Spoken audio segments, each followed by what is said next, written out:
Grand కథలు. కుందేలు తాబేలు కథ.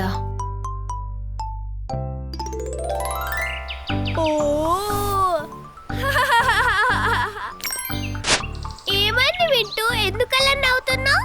ఏంటి సంగతి? ఈ నత్త చూడు ఎంత మెల్లగా నడుస్తుందో. ఇలా అయితే ఇంటికి ఎప్పుడు వెళ్తుందో.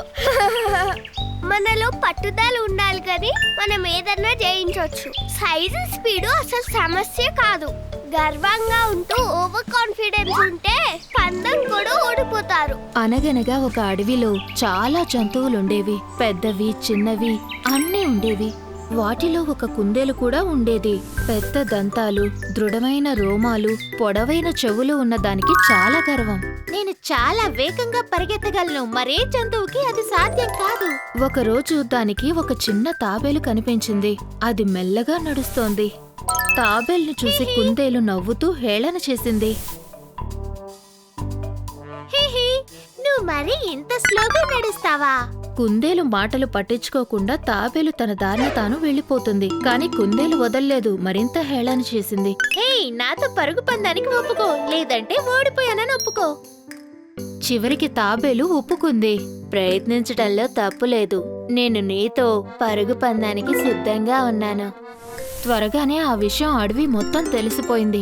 కుందేలు చేతిలో తాబేలు ఓడిపోవటం చూడ్డానికి అన్ని జంతువులు అక్కడికొచ్చాయి.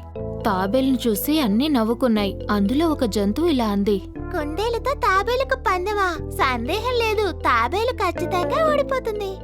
పందానికి ముందు తాబేలుతో దాని స్నేహితులు ఇలా అన్నాయి. ఓడిపోయే అవమానం పట్టం కంటే ముందే ఓటమి ఒప్పుకోవడం మంచిది.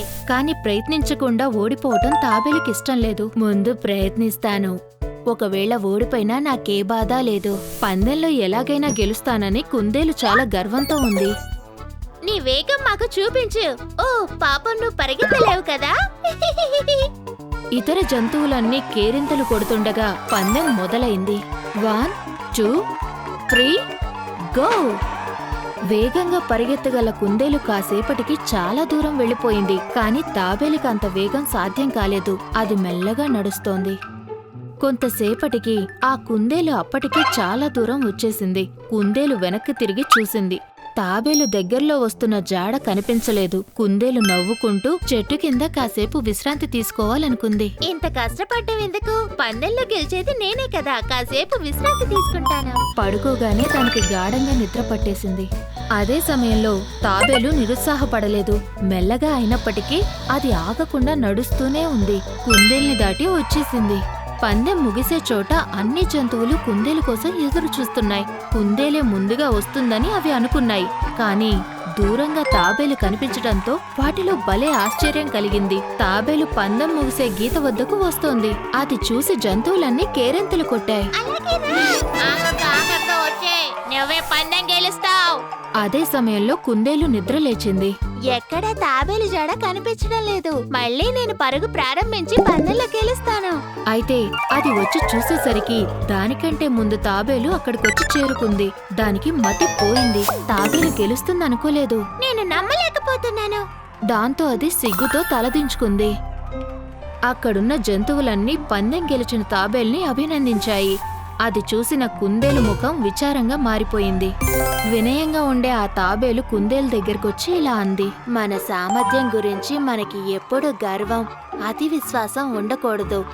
ఎప్పుడూ మనం అందరితో వినయంగా ఉండాలి. ప్రయత్నించకుండా ఓటమిని ఒప్పుకోకూడదు. చివరికి కుందేలు ఒక గుణపాఠం నేర్చుకుంది. మనకి వేగం లేకపోయినా ఆగకుండా ప్రయత్నిస్తే తప్పకుండా గెలవచ్చు. వేగం లేకపోయినప్పటికీ తాబేలు పందెం గెలిచింది. నిరాశ పడకుండా ట్రై చేస్తే విజయం దక్కుతుంది. వేగం లేకపోయినా స్థిరంగా ప్రయత్నిస్తే గెలవచ్చు.